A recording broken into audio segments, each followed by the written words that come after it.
Israel பாலஸ்தீனத்துக்கு இடையில் சுமார் 10 மாதங்களுக்கு மேலாக மோதல்கள் இடம்பெற்று வருகின்றன. இந்த போரினால் பலியான பாலஸ்தீனியர்களின் எண்ணிக்கை 40,000-ஐ கடந்துள்ளன.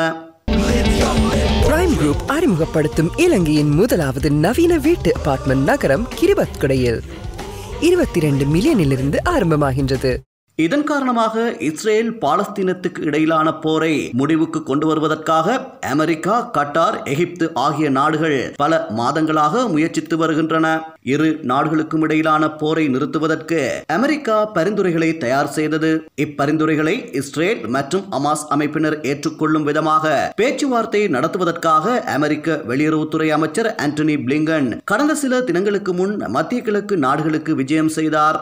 முதலில் இஸ்ரேல் அதிகாரிகளுடன் பேச்சுவார்த்தை நடத்தியதில் போர் நிறுத்தத்திற்கு இஸ்ரேல் ஒப்புக்கொண்டுள்ளது. முதலில் இஸ்ரேல் அதிகாரிகளுடன் பேச்சுவார்த்தைகளை நடத்தியதில் போர் நிறுத்தத்திற்கு இஸ்ரேல் ஒப்புக்கொண்டுள்ளது. இதனை நேற்று முன்தினம் அவர் அறிவித்தார். இதனைத் தொடர்ந்து எகிப்து, கட்டார் நாட்டு அதிகாரிகளையும் சந்தித்து பேசினார். இந்நிலையில் ஹமாஸ் அமைப்பினர் அமெரிக்காவின் பரிந்துரைகளை ஏற்று ஒப்பந்தத்தில் கையெழுத்திட மறுப்பு தெரிவித்துள்ளனர். இதன் காரணமாக போர் நிறுத்த உடன்படிக்கை ஏற்படாமல் உள்ளது. இதற்கு காரணமாக காசா மீதான இஸ்ரேலின் தாக்குதலால் பாலஸ்தீனியர்கள் 10 பேர் உயிரிழந்துள்ளனர். இடம்பெயர்ந்த நூற்றுக்கணக்கான மக்களுக்கு அடைக்கலம் வழங்கி வரும் அபீஸ் பாடசாலை மீது இந்த தாக்குதல் மேற்கொள்ளப்பட்டுள்ளது.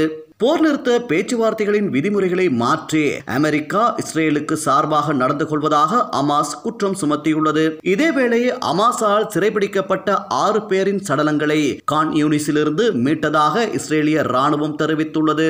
ஹமாஸால் இஸ்ரேலியர்கள் பலர் சிறைப்பிடிக்கப்பட்டுள்ள நிலையில் அவர்களின் குடும்பத்தினர் போர் நிறுத்த ஒப்பந்தத்தை எட்டுமாறு தொடர்ச்சியாக கோரிக்கை விடுத்து வருகின்றனர். இந்நிலையில் போர் நிறுத்த ஒப்பந்தம் தொடர்பில் 9வது முறையாக பயணம் மேற்கொண்ட ஆண்டனி பிளிங்கனின் பயணம் இம்முறை வெற்றி பெறவில்லை. நாங்கள் ஏற்றுக்கொண்ட முந்தைய பரிந்துரைகள் தற்போது மாற்றப்பட்டுள்ளன. இஸ்ரேல் விதித்துள்ள புதிய நிபந்தனைகளுக்கு அமெரிக்கா இணங்குகிறது என ஹமாஸ் அமைப்பு குற்றம் சாட்டியுள்ளது. இருப்பினும் ஹமாஸின் குற்றச்சாட்டுக்கு அமெரிக்கா எதுவித பதிலும் கூறவில்லை என்பது குறிப்பிடத்தக்கது.